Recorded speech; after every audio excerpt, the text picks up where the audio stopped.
Good afternoon Aamir. Good afternoon.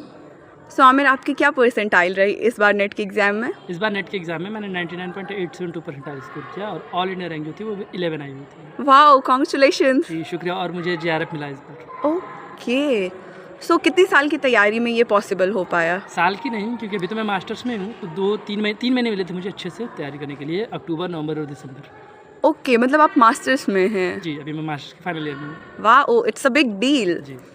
सो आपने ये तैयारी कैसे की, थोड़ा हमें भी बताएं। तैयारी के लिए पेपर के बारे में बता दूँ, पैटर्न का तो 2 पेपर होते हैं, पेपर 1 और पेपर 2।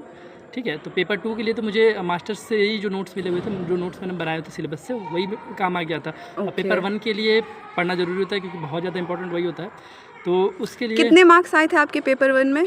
पेपर 1 में मेरे 42 क्वेश्चन सही हुए थे, यानी 84 मार्क्स आए थे मेरे। वाह, ओ लाइक पेपर 1 में लोगों के कम मार्क्स आते हैं। पेपर 1 ही मेरा सेवियर था। ओके जी, अगर किसी को JRF क्लियर करना होता है तो उसको पेपर 1 में बहुत अच्छे मार्क्स लाने होते हैं। ओके, कम से कम 35 से ज़्यादा क्वेश्चन सही होने चाहिए उसके जनरली। ओके, जी।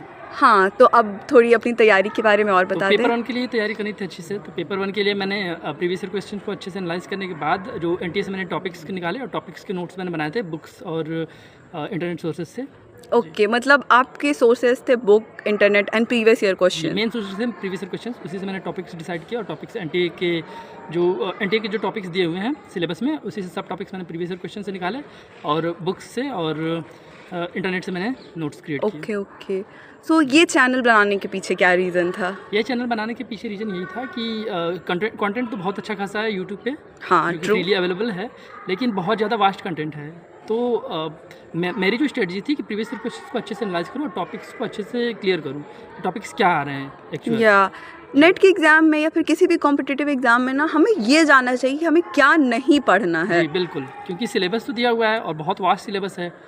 अब पढ़ने को तो कितना भी पढ़े, लेकिन जो एग्ज़ाम ओरिएंटेड है वो पढ़ना ज़्यादा ज़रूरी होता है। तो ये चैनल बनाने का मोटिव यही है कि एग्ज़ाम ओरिएंटेड लेक्चर्स बनाने के लिए।